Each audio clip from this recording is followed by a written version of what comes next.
Hello friends, स्वागत है आपका अपने परिवार अंकित एजुकेशन अड्डा में। आज हम बात करने वाले हैं यूपी बोर्ड क्लास 10th के इम्पोर्टेंट चैप्टर 1 के बारे में, जिसमें हम चैप्टर 1 है। इसमें हमारा चौथा पार्ट है। आज इससे पहले हमने पार्ट 1, 2, 3 तीन पार्ट कवर कर लिए हैं।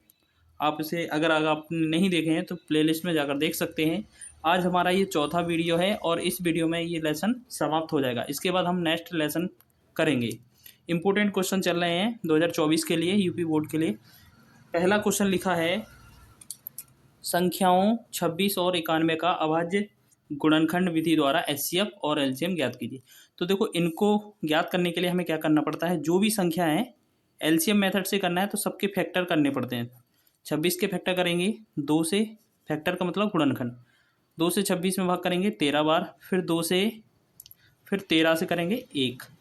ऐसे ही फिर 26 का कर लिया, अब 91 का करेंगे। 91 3 से भाग देंगे, पहले देंगे 7 से भाग। ठीक है, 7 से भाग करेंगे 7, 13 7 91 और 13 से भाग करेंगे एक बार।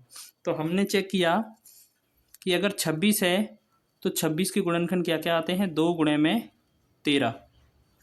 और जो 91 है इसके गुणनखंड क्या क्या आते हैं, गुणा में 7 गुणे में 13। तो सबसे पहले हमें आंसर चेक करना है एचसीएफ का। तो एचसीएफ का आंसर कौन सा होगा, जो दोनों में हमारा कॉमन रहेगा। तो 2 गुणे 13 है, यहाँ 7 गुणे 13, तो यहाँ पर क्या कॉमन है, 13। तो एचसीएफ कितना हो जाएगा इसका, 13 आंसर हो जाएगा। ठीक है, और एलसीएम ज्ञात करेंगे तो इसमें क्या करते हैं, हर एक लाइन में एक गुणनखंड चेक करना पड़ता है, अधिकतम कितनी बार है वो लिख देते हैं। तो 2 एक लाइन में देखा, इसमें एक बार है, इसमें एक बार भी नहीं है, तो 2 लिख लिया। फिर हमने देखा 7 इसमें मतलब क्रम से बड़े, छोटे से बड़ा लिख रहे हैं, तो यहाँ पर देखा 7 भी एक बार है। 13 एक इस लाइन में है, इस लाइन में, यानी कि एक एक ही है तो एक बार ही 13 आएगा। ठीक है, अब इन सब का तीनों को गुणा करेंगे, 13 7 91, 91 का 2 में गुणा करेंगे तो कितना बनेगा, 182। ठीक है ना, कितना बनेगा, 13 में 13 7 91 और 91 में हम 2 से गुणा करेंगे तो कितना बनेगा, 2 1 कम 2 और 2 9 18, यानी कि सही है 182। तो ये दोनों हमारे राइट आंसर हो जाएंगे। ठीक है, ये क्वेश्चन आपके बोर्ड एग्जाम के लिए बहुत ही इंपॉर्टेंट है। और एक क्वेश्चन और इसी मेथड पर पूछा जाता है, उसको और देख लेते हैं। सेकंड क्वेश्चन लिखा है, संख्या 6, 72 और 120 का अभाज्य गुणनखंड विधि द्वारा एचसीएफ और एलसीएम ज्ञात कीजिए। तो सबसे पहले 6 का हम गुणनखंड करेंगे, उसी तरीके से 2 से भाग किया 3 बार, 3 से भाग करेंगे 1 बार, ये यहाँ पर 1 आएगा। ठीक है, और यहाँ पर 72 का करेंगे, फिर 2 से भाग करेंगे, 36 दूना 72, 2 बार जाएगा। फिर 2 से भाग करेंगे 18 बार जाएगा, फिर 2 से भाग करेंगे 9 बार जाएगा। और यहाँ पर और आगे करेंगे, 3 से करेंगे 3 बार और 3 से करेंगे 1 बार। ऐसे ही हमें 120 का करना है। 120 का 2 से भाग करेंगे 60 बार जाएगा, फिर 2 से भाग करेंगे 30 बार, 2 से भाग किया हमने 15 बार, 3 से भाग किया 5 बार, 5 से भाग किया 1 बार। ठीक है, ये आपके गुणनखंड आ गए। तो सबसे पहले लिख लेते हैं 6 का कितना कितना है, 2 गुणे में 3। और 72 का कितना है, 2 गुणे में 2 गुणे में 2 गुणे 3 गुणे 3। और 120 का क्या क्या है गुणा, देख लेते हैं क्या क्या गुणा है। 2 गुणे में 2 गुणे में 2 गुणे में 3 गुणे में 5। ठीक है, ये हो गया। अब हमें क्या है, सबसे पहले एचसीएफ ज्ञात करना है। तो एचसीएफ में क्या करते हैं हम, तीनों में कॉमन, इसमें 1 2 1 2 1 2 इन तीनों में कॉमन है, तो यहाँ 2 आ जाएगा। ठीक है, फिर यहाँ पर 3 और यहाँ पर भी 3 और इसमें भी 3, यानी कि 3 भी कॉमन है, तो 2 तिया कितना हो जाएगा, 6। ये हमारा आंसर हो जाएगा एचसीएफ का। एलसीएम और ज्ञात करते हैं, तो सबसे पहले क्या करते हैं, एक लाइन में चेक करते हैं अधिकतम संख्या कितनी बार है, कितनी बार गुणनखंड दिया है। तो सबसे पहले 2 चेक करते हैं अधिकतम कितनी बार।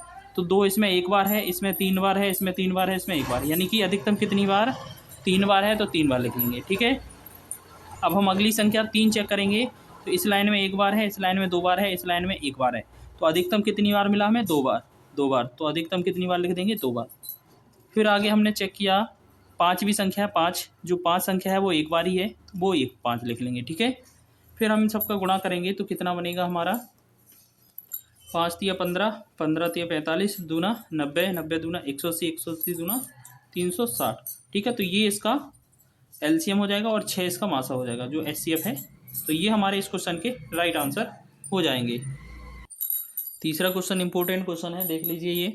व्याख्या कीजिए क्यों 17 गुणे 5 गुणे 11, यहाँ पर 17 गुणे 5 गुणे 11 गुणे 3 गुणे 2 प्लस में 2 गुणे यहाँ पर लास्ट में 11 लिखा है, ठीक है, 2 गुणे 11 एक भाज्य संख्या है। तो सबसे पहले इसको लिखेंगे हम, कितना संख्या दी गई, 17 गुणे में 5 गुणे में 11 गुणे में 3 गुणे में 2 प्लस में 2 गुणे में 11, ठीक है। इसको सॉल्व करेंगे, जब यहाँ से यहाँ तक का गुणा कर रहे हैं हम 2 तक का, तो हमारा आ जाएगा 5610 प्लस में हमारा 2 11 दूना 22 हो जाएगा, ये 22 और हो जाएगा। इन सबको ऐड करेंगे तो कितना आएगा, 5632, ठीक है। ये हमारा योगफल आ गया।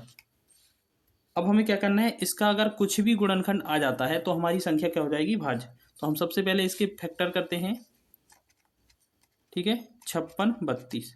इसके हमें गुणनखंड करने हैं, 2 से भाग करेंगे, यहाँ अब 2 बनेगा, यहाँ 2 8 16 और 2 एकम 2 2 6 12। फिर 2 से भाग करेंगे तो एकम 2 2 चौके 8, 0 जाएगा, 2 8 16। 2 से भाग करेंगे 2 7 14 और 4 बार। फिर 2 से भाग करेंगे तो 2 352। इसके बाद हमने क्या किया, फिर 2 से भाग करेंगे 176 बार। फिर 2 से भाग करेंगे 88, फिर 2 से 44 और फिर 2 से 22। फिर 2 से करेंगे आगे 11 बनेगा, फिर 11 से 1 बन जाएगा, ठीक है ना। तो ये हमारे गुणनखंड आ गए। तो हम क्या ले सकते हैं, दी हुई संख्या के गुणनखंड कितने हैं, 2 गुणे 2 गुणे 2 कितनी बार है, 3 2 5 4 बार, 9 बार है, 6 9, ठीक है। और एक बार क्या है, गुणा 11 है। अब इतने सारे गुणनखंड हैं तो ये संख्या कैसी हो जाएगी, अतः दी गई संख्या भाज्य है, भाज्य है, ठीक है। इसके बाद 1-2 विकल्प के ऊपर क्वेश्चन पूछा जाता है, उसको और चेक कर लेते हैं। इन 5 से विकल्प पूछा गया था लास्ट ईयर, तो इसको चेक लेते हैं। प्राकृत संख्या क्या होती है, जो 1 से स्टार्ट होती हैं, 1 2 3 4 5 या और आगे अनंत तक। पूर्ण संख्या क्या होती है, इसमें 0 मिला दिया जाए, 1 0 1 2 3 4 5 और ये भी कहाँ तक, अनंत तक। तो इसमें 2 तरह की पूर्ण संख्या होती है, इनमें पूर्णांक होता है धनात्मक, हमारा पीछे भी जा सकता है आगे भी जा सकता है। धनात्मक पूर्णांक में क्या आ जाएंगे, धनात्मक में हमारे जो 0 के बाद 1 2 3 4 इस तरह के, और ऋणात्मक में क्या आ जाएंगे, -1 -2 -3 ऐसे डॉट डॉट अनंत तक ये भी जाएंगे। और एक जो 0 होता है इसे हम बोलते हैं पूर्णांक, इसे क्या बोलते हैं, पूर्णांक। अब बात कर लेते हैं सम संख्या, जिनमें 2 का भाग चला जाए, या हम बोलेंगे 2 4 6 8 10 12, ये सभी संख्याएं हैं।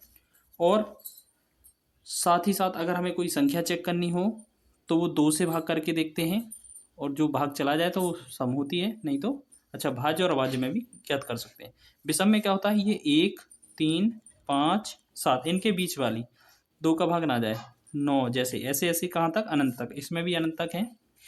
अभाज्य संख्या क्या है, जिनसे हम गुणनखंड करते हैं। तो गुणनखंड किससे करते हैं, 2 से करते हैं, 3 से 5 से 7 से 11 से 13 से, फिर 17 से, फिर 19 से, फिर 23 से, 29 से, 31 से, ये इस प्रकार जिससे हम गुणनखंड करते हैं, ठीक है।